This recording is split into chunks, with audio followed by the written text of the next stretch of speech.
Oi, Eliane, bom dia. Bom dia, Heisen, bom dia, ouvintes. Bom, vamos começar falando dessa novo capítulo do embate entre Congresso e também Judiciário. Essa proposta de emenda à Constituição aprovada lá na CCJ em 42 segundos.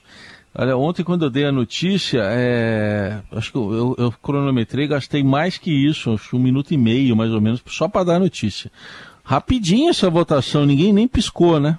Pois é. Ai, sem abaque, que é aquilo? Né? O presidente da CCJ, a Comissão de Constituição e Justiça, Davi Alcolumbre, né, que foi presidente do Senado, que é a eminência parda do Senado e que quer retomar a presidência, ele simplesmente disse assim, olha, está aqui em votação, quem quer ser a favor, acabou. Todo mundo era a favor, ele nem perguntou um por um, nada, né? Portanto, foi uma decisão por unanimidade e ficou óbvia a implicância contra o Supremo Tribunal Federal, né? A decisão tomada ontem, essa PEC, prevê o seguinte, acaba ou flexibiliza as decisões monocráticas no Supremo, ou seja, tomadas por apenas um ministro. E, segundo lugar, limita os pedidos de vista. Aqueles pedidos de vista que realmente, né, quando o ministro do Supremo está vendo que vai perder no voto, ele pede vistas. E aí fica demorando, né, para botar de novo a questão em pauta. Mas o Senado esqueceu do seguinte, primeiro, o próprio Supremo já tinha decidido isso. O próprio Supremo já tinha limitado tanto o voto monocrático quanto os pedidos de vista por iniciativa própria. Segundo, a Constituição, que hoje faz 35 anos, prevê a independência dos poderes e, portanto, não cabe ao Legislativo definir como funciona o regimento, né? Quais são as regras de um outro poder, no caso o Supremo. Aí houve o Barroso, novo presidente do Supremo Tribunal Federal, o Luiz Roberto Barroso, que tomou posse essa semana, reagiu contra essa decisão. Ele tentou ser diplomático, dizendo que tudo pode ser discutido, nada é tabu, mas que não é apropriado você ficar discutindo o Supremo Tribunal Federal nesse momento em que o Supremo é decisivo no combate aos ataques à democracia, né? Um sustentáculo fundamental da democracia. Mas, do outro lado, o presidente da Câmara, Arthur Lira, também cutucou o Supremo Tribunal Federal. Além dessas duas questões, do voto monocrático e do pedido de vista, o Congresso também tem um projeto para permitir que o próprio Congresso, possa derrubar decisões do Supremo que não sejam tomadas por unanimidade. Ou seja, é guerra. Muito bem, e 3 personagens dessa guerra vão se encontrar hoje em 2 solenidades que vão comemorar os 35 anos da Constituição. Você citou Arthur Lira, vamos então ouvi-lo para daí você comentar esse encontro de hoje. O Lira, que também participou de um evento comemorativo ontem aos 35 anos da Constituição e diz que tem que se respeitar limites constitucionais nos 3 poderes e que ele tem certeza que o parlamento os obedece, os cultiva e os respeita. Vamos ouvir o que ele disse. Ilumina ainda hoje os caminhos por onde cada um dos integrantes desse parlamento pode trilhar. Estabelece as balizas que delimitam o campo de ação de cada um dos poderes do Estado. E é importante sempre que nós saibamos nos conter, cada poder desta nação, nos seus limites constitucionais. E eu tenho absolutamente certeza de que o parlamento brasileiro os obedece, os cultiva e os respeita.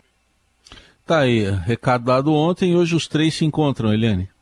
Pois é, ontem, né, naquela confusão toda, porque foi realmente, se vocês olharem as manchetes, todos os jornais hoje deram as manchetes para a questão daí do imbróglio entre o Congresso e o Supremo.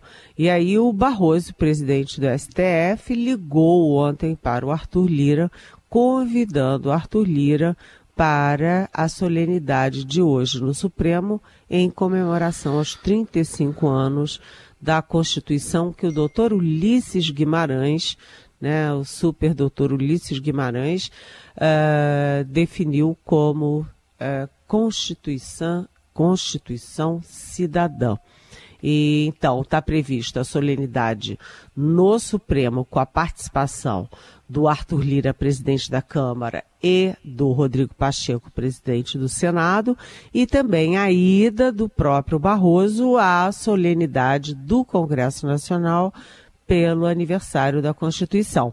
Vamos ver agora se um deles falha e não vai ao encontro, porque aí a gente vai ter mais assuntos sobre isso amanhã. Agora só faltou dizer o seguinte, que o Davi Alcolumbre, que como eu disse quer voltar para a presidência do Senado e a eminência parda do Senado, ele está usando essa guerra contra o Supremo para mobilizar, para atrair a oposição ao governo Lula, para atrair a direita, a extrema-direita do Senado, particularmente, para a candidatura dele. Ou seja, também tem por trás disso tudo interesses pessoais, interesses políticos pessoais. Análise política, direto de Brasília com Eliane Cantanhede. Agora, para falar dos primeiros resultados, né, Eliane, de uma perícia da Polícia Federal naquele caso que foi em julho deste ano, de agressão, hostilidade contra o ministro do Supremo, Alexandre de Moraes. O que já tem de revelação concreta sobre isso, Eliane? Pois demorou, né? Porque julho e a Itália, o governo da Itália, as autoridades demoraram muito a enviar as imagens do aeroporto de Roma. Mas, enfim, enviaram e esse primeiro laudo, né, esse primeiro resultado, primeira conclusão da PF, usa muitos senões assim, aparentemente, possivelmente, e eles só liberaram 3 imagens da confusão toda lá no aeroporto de Roma.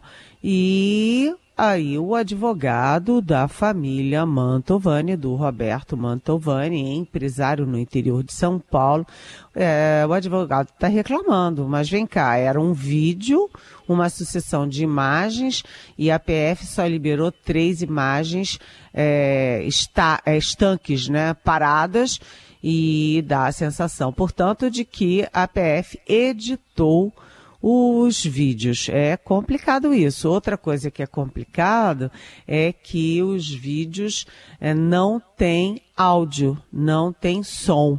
Então não dá para ouvir as coisas que foram ditas.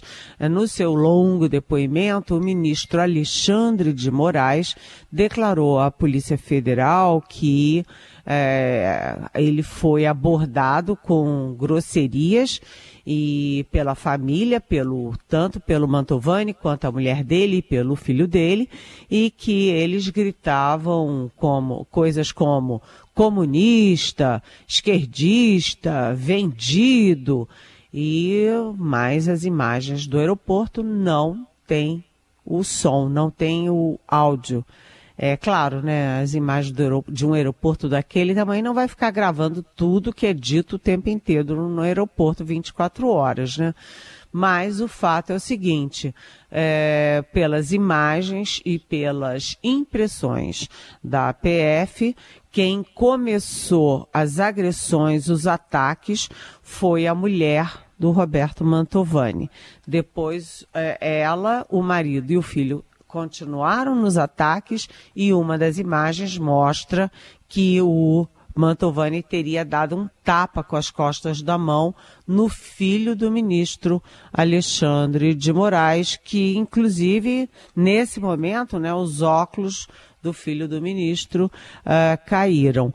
Então, as imagens que foram distribuídas ratificam a tese, ao depoimento do ministro Alexandre de Moraes. Mas eu acho que ainda tem muito chão, por isso que eu reforço que essa é a primeira versão, não é uma conclusão final sobre esse inquérito. De qualquer jeito, acho importante. Muita gente diz, mas para que gastar tanto tempo com isso? Foi um entreveiro do aeroporto, se acontecesse com outras pessoas, ninguém ia dar bola. Mas acontece o seguinte, que o cidadão Alexandre de Moraes, se não fosse ministro do Supremo, não teria passado por esse constrangimento, por essa violência, né? Ele só sofreu esse tipo de ataque porque ele é ministro do Supremo. Portanto, é a instituição que está sendo atacada. E isso não pode. Se deixa barato esse tipo de coisa, vira moda. E aí as autoridades de qualquer poder ficam muito vulneráveis a qualquer maluco, a qualquer opositor, a qualquer, ativista por aí. Tem que ter limites nesse tipo de abordagem. Muito bem. E, Eliane, um outro assunto também do dia, que foi a aprovação do mercado de carbono numa comissão do Senado, mas faltou alguma discussão mais importante sobre o tema? Sim.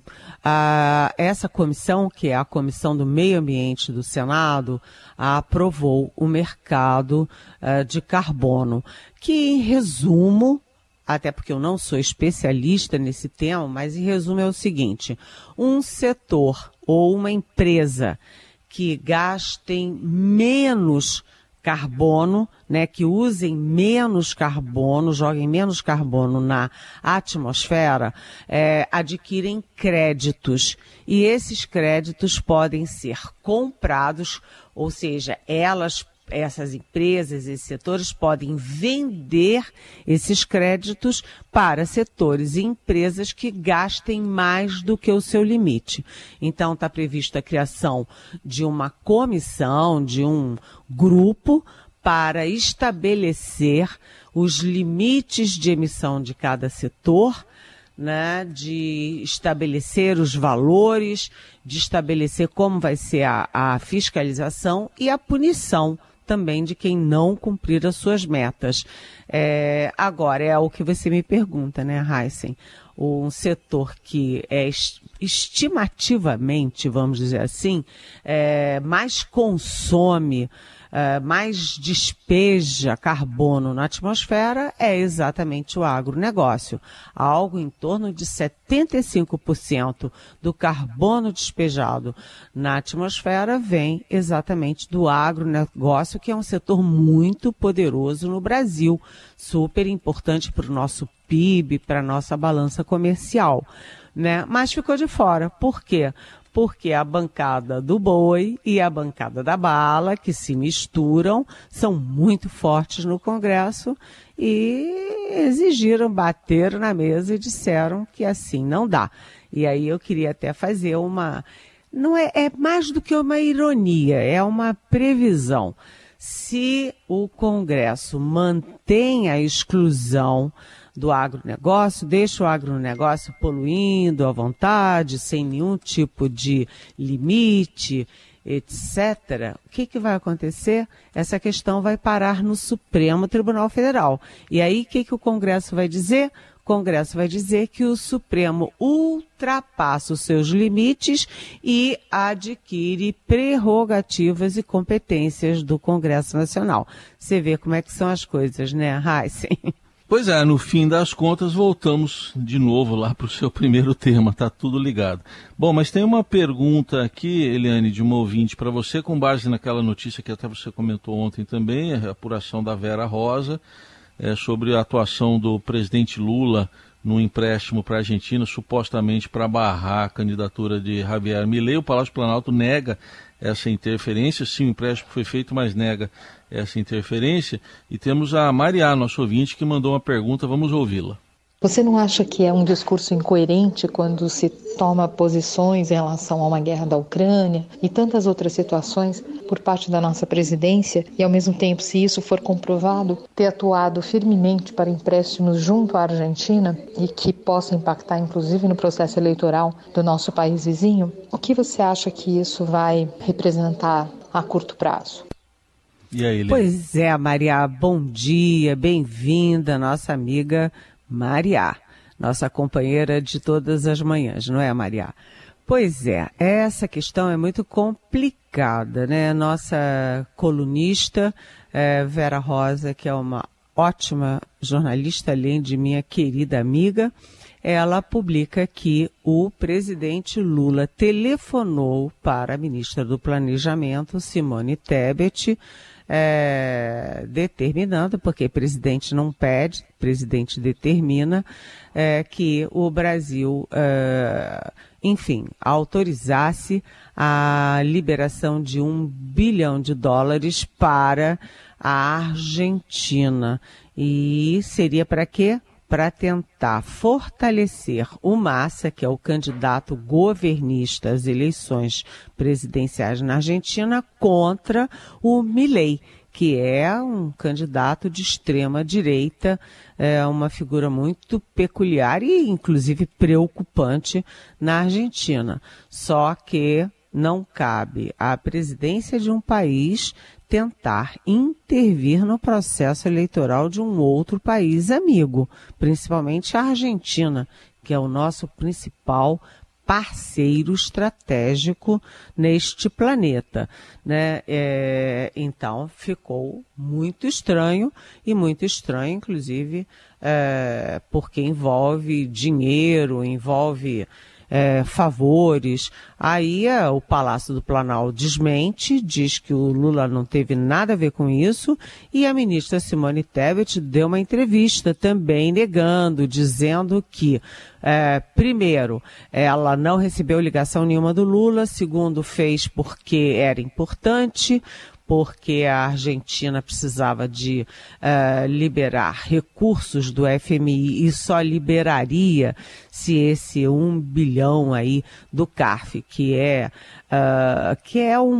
CAF é um instrumento financeiro aqui da nossa região. Se não tivesse isso, a Argentina ficaria sem condições de se reconstruir com a ajuda do FMI. O fato é o seguinte, é que a Simone Tebet, enfim, confirma o principal, é que o Brasil apoiou a liberação desse $1 bilhão para a Argentina. Segundo a Simone Tebet, inclusive, a Argentina já teria pago. Mas a Argentina não tem dinheiro nem para suas atividades comezinhas. Pagar $1 bilhão assim, num estalar de dedos. Então, essa história, como você mesmo disse, Maria, precisa ser comprovada. Agora, que a política externa do Lula tem rateado, principalmente por declarações, por manifestações do Lula, isso é verdade. Aquele oba-oba para a Venezuela, do Maduro, que é uma ditadura sim, né? As idas e vindas em relação à guerra da Ucrânia, essas pisadas de bola do Lula são complicadas. Tanto que ele fala e depois recua. Aí fala de novo, depois recua de novo. Então, bom dia, Maria. Obrigada por trazer para a gente um tema tão importante. A gente agradece também. Você pode fazer como a Mariá, mandar mensagem de texto ou de áudio para perguntar para a Eliane pelo WhatsApp, que é o 994811777. A Eliane volta amanhã ao Jornal Eldorado. Eliane, obrigado e até amanhã. Até amanhã e viva nossas meninas. É verdade, é verdade. Viva as nossas meninas. Olha, as nossas ginastas artísticas, que ganharam a prata, uma prata histórica, a primeira vez que a seleção brasileira conquista uma medalha coletiva no Mundial de Ginástica, que foi na Bélgica. Então, parabéns, Rebeca Andrade, Flávia Saraiva, Jade Barbosa,